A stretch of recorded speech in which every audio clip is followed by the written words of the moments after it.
How's it going, everybody? We are here to call it both ways, as normal. Jeff Johnson here from the Gazette, along with Jeff Linder. And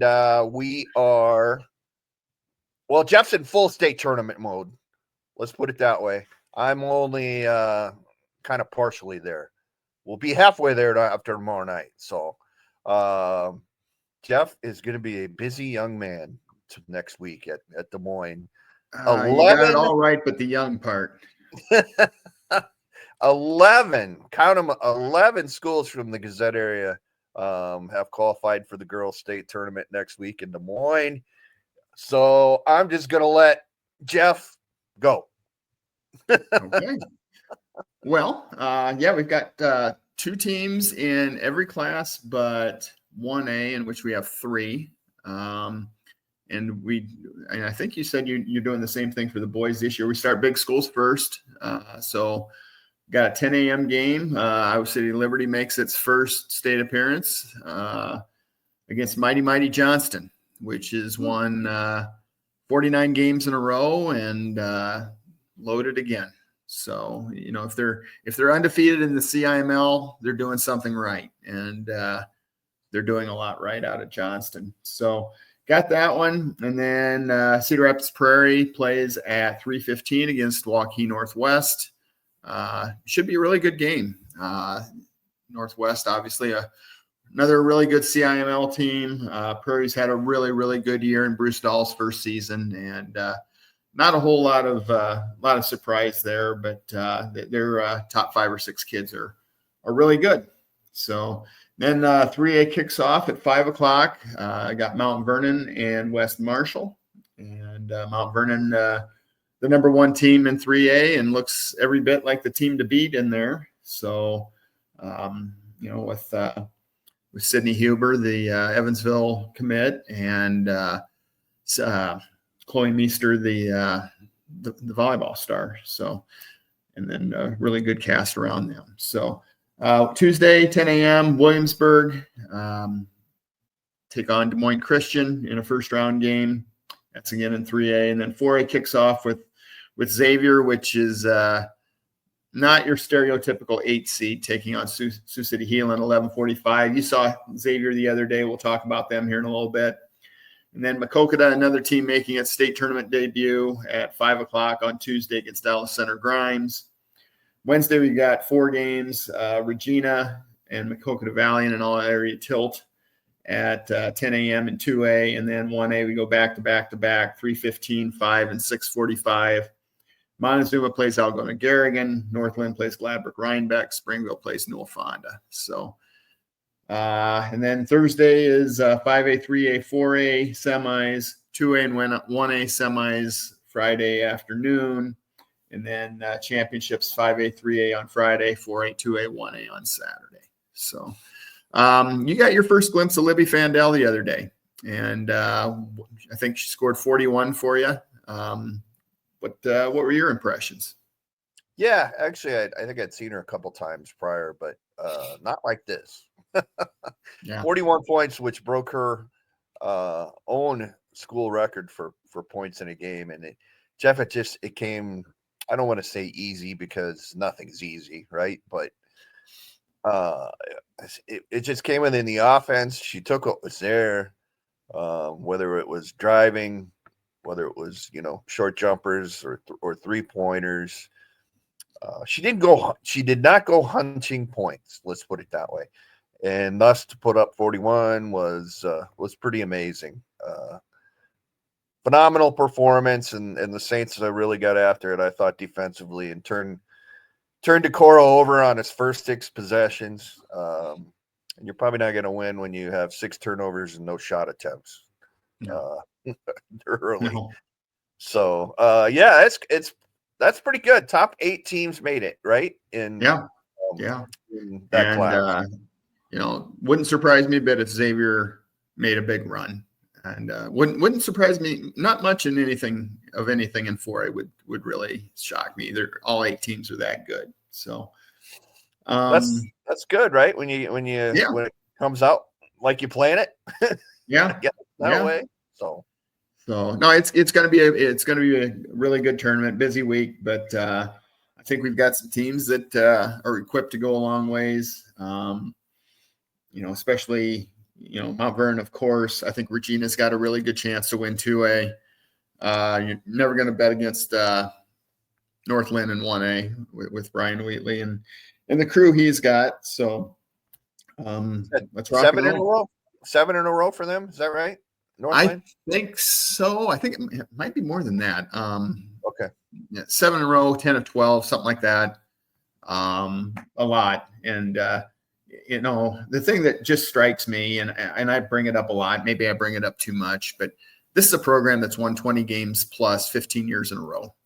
And, I know when they got to 6 years in a row, they were the only team that was on that kind of a streak. And obviously they're the only active team that's come anywhere close to that. So something else, it'd be kind of fun to see the rosters of all those teams and see how many kids have been a part of this. Yeah. How many kids from the same family?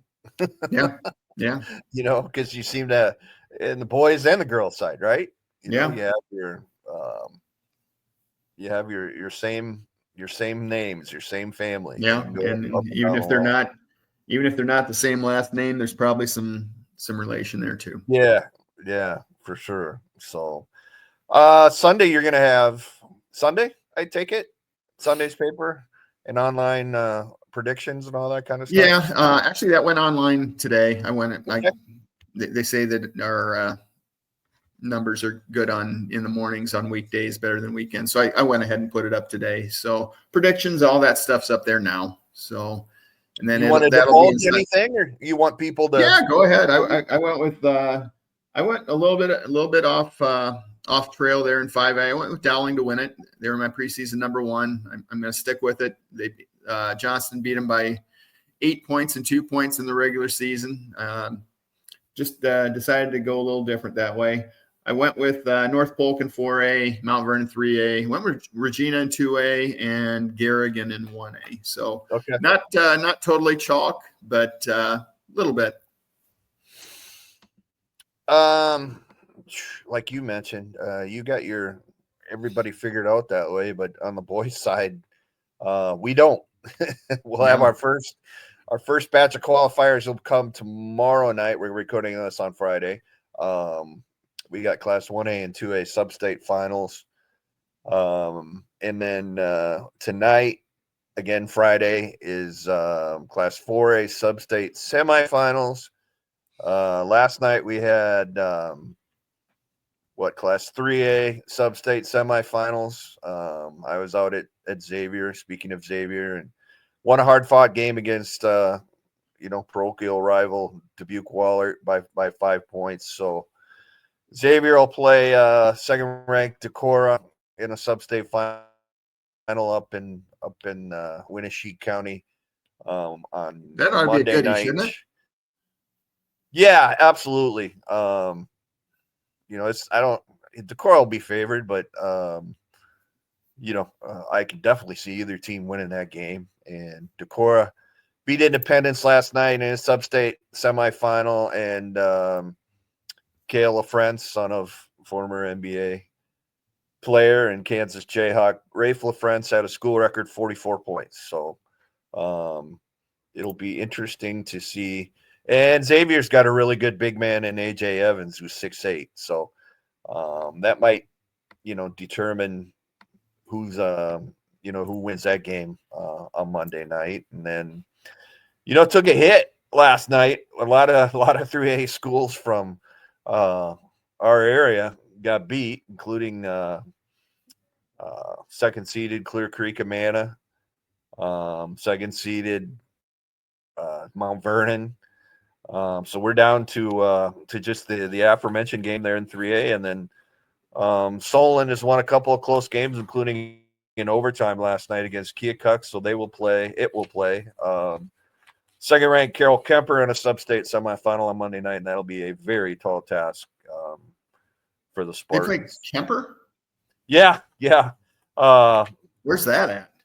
That is at, and I just looked it up, and just wrote it down, Jeffrey. And of course, I can't remember anything anymore. So,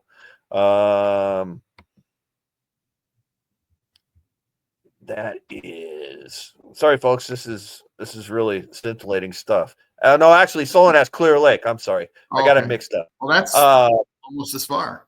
yeah, and that's at Clear Lake, of course, because 3A and 4A are doing Home teams host. home courts the entire way, and Clear Lake is undefeated and ranked number 1. So I'm getting my classes mixed up a little bit here. And then you know, in 1A and 2A, we're down to you know, we've got one team left in 1A in Northland, and it plays for a ninth consecutive state tournament appearance when it takes on Burlington Notre Dame. So that'll be 8th ranked and against 10th ranked. That's at Iowa City High School tomorrow night at 7 o'clock. Lynx looked really good the other night, and the district final beat a really good Hillcrest Academy team by about 20 points. So seem to be rounding into form. And then 2A, we got a couple of games. We'll have a guaranteed qualifier there in North Fayette Valley, 23-0 against Jessup, 15-9, and North Fayette Valley, of course, has gone through this whole thing without being ranked and being a number 2 district seed.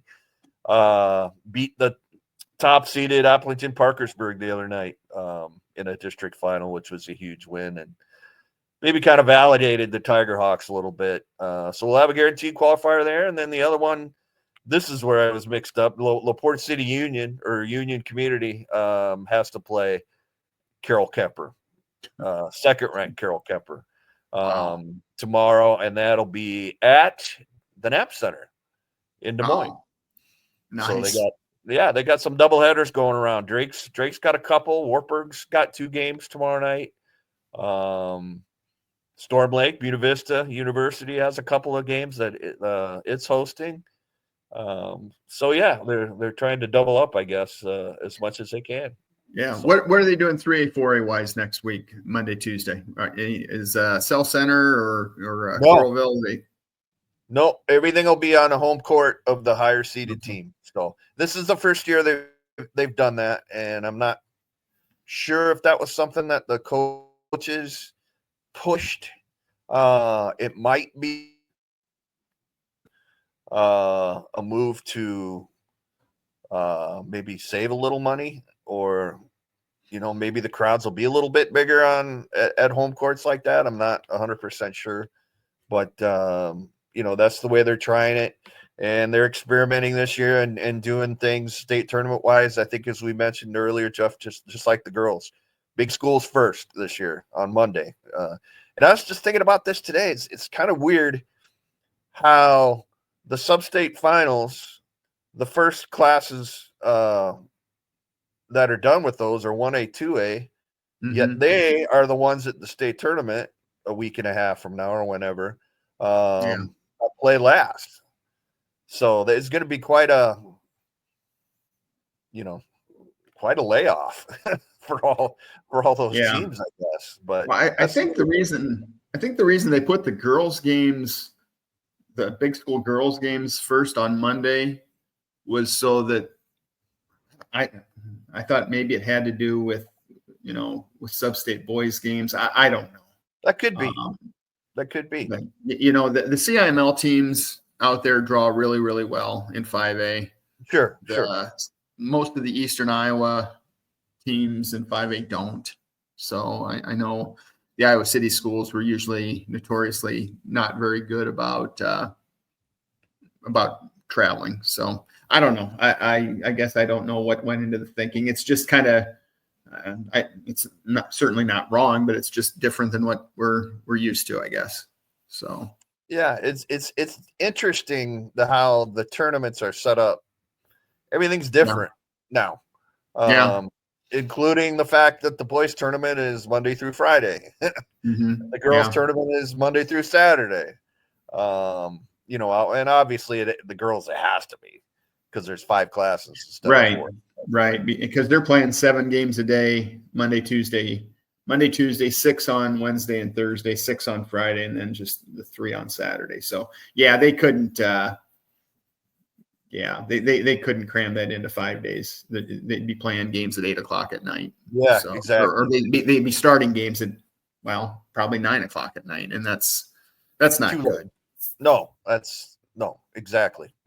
Especially on school days, right? Right. And work days for people. Yeah.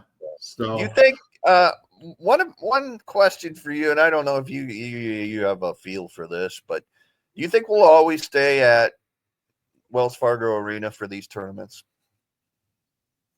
or at least in the next few years? I don't even know when the contracts are up. Where else would they go? Nap Center. The Nap Center would be great, but parking's not easy when school's in session at Drake. The Nap Center would be the perfect spot for it if parking size-wise and everything. Yeah. Okay. I think the capacity at Nap is 7,000. Okay. It would be a really fun atmosphere for it, but I just don't think it's great parking wise. Yeah. And I don't know. You hear things. I'm sure it's not cheap to rent out Wells Fargo Arena. No. For a week. Right.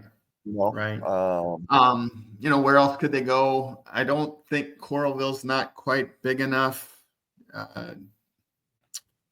And then you got the central, centrality of it, for lack of a better term. So Iowa State. What's that? Iowa State. Yeah, you're running into the same thing. You're running in with Wells Fargo. Ames or Hilton's, parking's not bad, but Hilton's just as big as Wells Fargo, so it would be. Yeah, that's true. Yeah, but I think I wish there was something a little bit smaller than Wells Fargo is. I imagine some of the small school crowds for the boys they don't fill it up either. But it's just a whole different thing than when we grew up, because at least girls tournament wise and boys too, a lot of teams that weren't participating would go up and watch. Oh, absolutely. That just doesn't happen much anymore. No, and that was a huge. I mean, you could, and it happens. I mean, you see a lot of the school buses in the parking lots and stuff. During the week, smaller schools maybe following the 1A for a day or what have you. But I agree, probably not as much as it used to be. And yeah, before I started covering this thing, man, it was my. We'd always go up. Some friends and I. One of them was Scott Unash. We go up for a day, at least one day. I think one year we went and just watched the first round games in every class. So just what you. Yeah, when I was in high school, we'd take a bus. Our team would go up Friday and Saturday, and we'd go to the big school semis and the small school finals on Friday, and it's just 3 classes then, so 2A and 3A finals on Saturday. So they have the third place games. Do they still have the third place games for boys, or did they get rid of that? No, COVID conveniently in this case kind of put an end to that, and that's okay. Yeah, I'm way okay with that. Honestly. Yeah. Nobody, I don't want to say nobody cared, but I think few did. Yeah. Maybe the coaches. Yeah. I don't know. And I think there was a day that some fans would go up for the whole week. Sure. At least for the girls tournament. And I don't know. I imagine it's probably that way for the boys. And, I think that just kind of stopped when they moved it to Wells Fargo. Yeah. And it's just kind of been a slow trickle. But, the crowds for the teams that are there, the fans that are there for their teams, that's still pretty good. I'm going to go off on the city of Des Moines, though, for charging $12 for parking in the lots. Yeah. Yeah. Des Moines, come on, man. We're working people here, and that's for all events. It doesn't matter it's a concert or a hockey game, a pro basketball game, man, somebody's making Comfort Inn still has free parking. That's right. Well, You're staying there. Yeah. There you go. And of course I miss the ruptured duck. We all. Yeah. I'd like to go in there and see what it looks like now. I too. And I was there yesterday, which is a long story, folks. After being there the night before, lost cell phone. Let's just long story short. So, and I've kind of tried to sneak in there, and all the doors to the actual to the auditorium were locked. So, yeah, I'd love to just walk around in there. Mm-hmm. And, memories, right? A lot of memories. Yeah. The bad thing was trying to get into your seat at when the media press row. Oh my gosh, the overhang.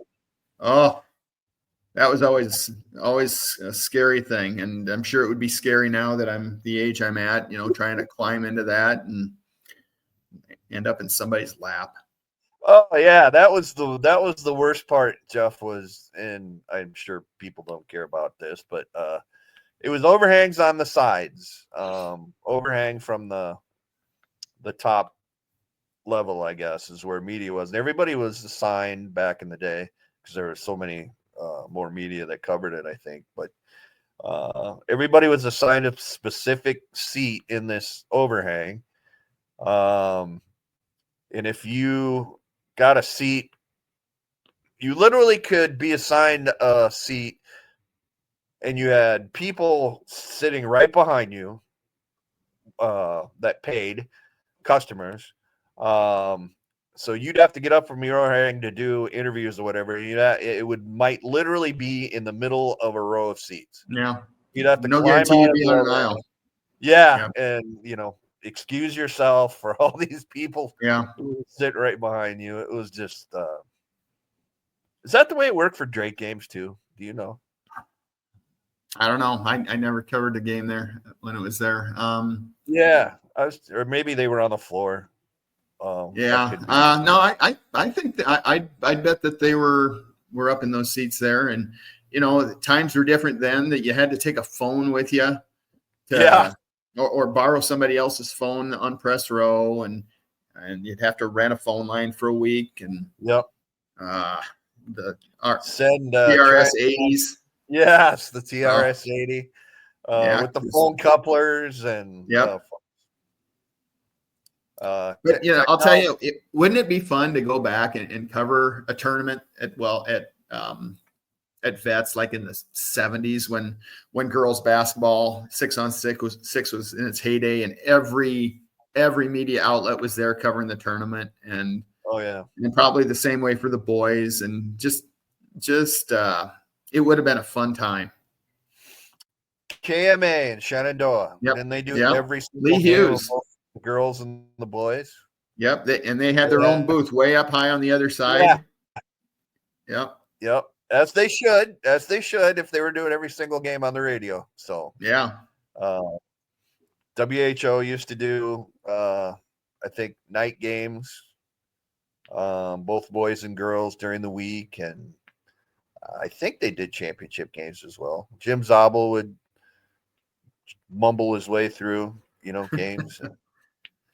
It was a different time, and there aren't many places to listen to a game on the radio anymore. High school.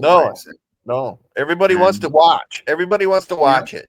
Yeah, everybody wants to stream. And there aren't many newspapers that cover it much anymore.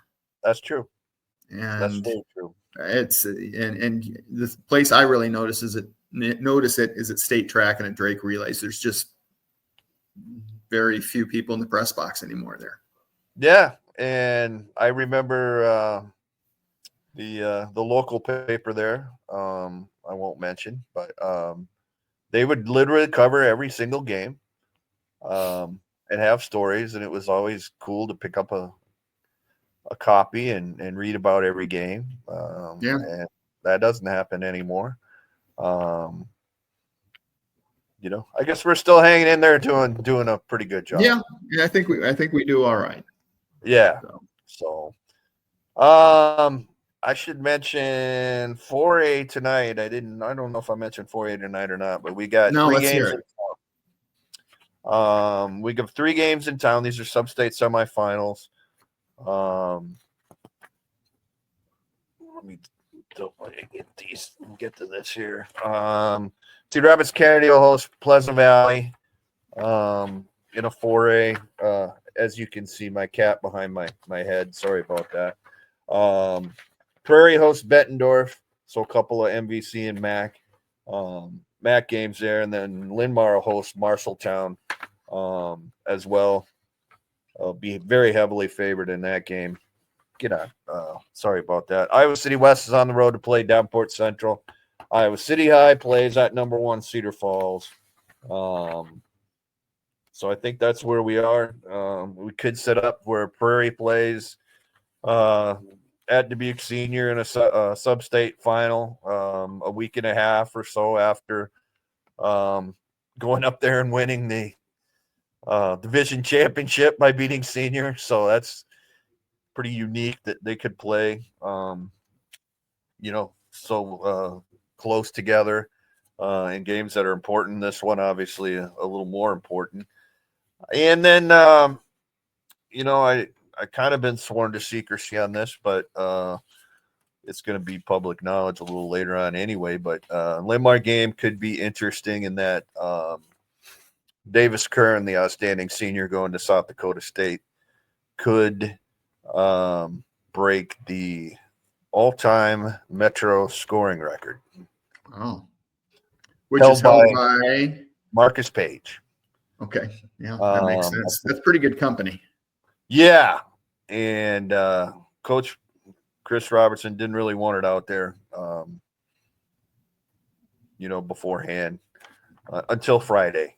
He said so. This is Friday, so I think technically, yeah, absolutely. Technically, I'm okay, and we're just a few hours from the game anyway. So that's crazy that somebody would be approaching what Marcus did. And there's been so many good boys basketball players that have played in town, but yeah, and at that school, when you look at it, Jordan Bohannon, all the Bohannon brothers, just go up and down the line. So I think it's 1,701, if I remember right, is what Marcus had.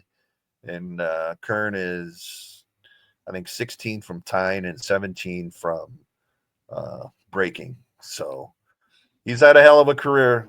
Kind of gone under the radar. They haven't made it to the state tournament, I want to say 11 years now, which is incredible because they had a run where they went, I think, 8 straight years. So, I mean, this team can't count your chickens, obviously, and they'll have a potentially tough sub-state final game as well against possibly West Des Moines Dowling, which is a really good team. But we could be well represented. We could get theoretically we could get 4 of the 7 Metro teams to the state tournament still. That'd be great. It's good when Lindmar's good. I mean, I agree. It's a neat place when things are hopping over there, and it's boys basketball in Iowa is a better thing when Lindmar's really good. Yeah, and it'd be a tough ask, I think, for Iowa City West to get there, but they potentially, if they win tonight, would have to face number 1 Cedar Falls in a sub-state final. Which would be the end of the McCaffrey brothers era. It will be either way because Jack who's had a great season and a great career at West. Man, I'd have to count up how many years in a row there's been a McCaffrey boy playing at West. It'd be a ton. And then there's, then you have to wonder about Steve Bergman, one of the greatest coaches the state's ever seen. If he'll continue to coach or, maybe just head to Lake Delhi where he has a cabin permanently. So Yeah. a lot of things, a lot of Yeah. interesting stuff things. going on. Yep. You talk about scoring and stuff like that. We talked about Libby Fandel a little bit ago, and Yeah. she's at 1,901 career points. So Okay. all she has to do is average 33 a game, and they need to get to the finals to get to 2,000, which would be only the second Metro girl to do it. Ann O'Neill, of course, had 2,400 and some. So, but boy, at this point, are you going to bet against her? Absolutely not. No, you're right, Jeff. And from what I saw the other night, Xavier's going to be a very hard out. Yeah. Very hard out. So, Iowa women. Yeah. What do you got for us? Well, Senior Day Sunday. They won 7 out of 9. A couple tough losses in there, but certainly a couple forgivable losses. And overtime to Ohio State and 2-pointer to number, I think 3 now they are, UCLA. Probably still should be number 1. But, they're playing well. They, a lot of things about seeding for the Big Ten tournament. They could theoretically finish in a 6-way tie for 6th, which is what you get when you get an 18-team league. How the heck do you sort that out? Well, I think they turn that into a little 6-team league and see how that turns out. And, somebody will be 4-2 and somebody will be 2-3 or something like that. And they rank them that way. And then they got to go back into, head-to-heads and all that stuff too. So it's probably a lot easier now that, just about every matchup is a single play now. There aren't many teams that play twice in a year now anymore, just because there's 18 games and 18 teams. So, Lucy Olson, she was pretty emotional. This is only her first year at Iowa, and this is her senior day. And she got a little teary when she talked about, just what brought her here and all that. That's actually on online now too. So, but yeah, she and Sydney Folter will be playing her last game, and Kylie Feuerbach and Addison O'Grady and AJ Ettinger. So, decent class leaving, and Jan Jensen's first senior night. So we'll see how that goes on Sunday. Sunday at 3. Sunday at 3, and the opponent is Wisconsin, which Iowa's beaten 29 straight times. No, and that's still very hard for me to believe. Yeah. That's a heck of a streak. Yeah. It really is. You'd think Wisconsin would have won one by luck. Yeah. Well, they haven't been very lucky, and they haven't been very good for quite a while. All right. Anything else you want to add, Jeffrey? No. You got any hockey updates at all? Anything going on there? Yeah, Rough Riders went 1-1 last week. Heartlanders picked up a couple of big wins on the road against first place Toledo. So both teams are pretty solidly in the playoff. The playoff picture. Be very surprising if they're both not in the playoffs in their respective leagues, obviously. So went down to Coralville to watch the Heartlanders practice the other day. So that's always pretty cool. Kids, whoever, people just come over and what's going on. So good way to introduce people to the game, maybe, I guess. But it's that playoff time's coming in very soon as well. So and then it'll be pitchers and catchers have already done. We got college baseball and softball underway. We're getting close to spring. Yeah, that's right. Which means we're probably about due for one big blizzard here in about 3 weeks. Well, girls' state tournament, mythology and everything, right? Yeah, it's just mythology. That's just a myth. Folks, please check out thegazette.com. Jeff's got a ton of great stuff on there. Basketball wise, obviously girls and Hawkeye women and whatnot. And online, we have an actual newspaper every single day. So even though we're only printing 3 days a week, there is an actual newspaper if you get online and you can read it in that form. So, all right, I guess that's about it. I guess that's all we got. Back outside, we're in big wind tunnel today. So yeah, this probably be our last one of the year. Yep. We'll both have some state tournament coverage and all state coverage, and all area teams eventually, and yep, that's right. And that's on to spring.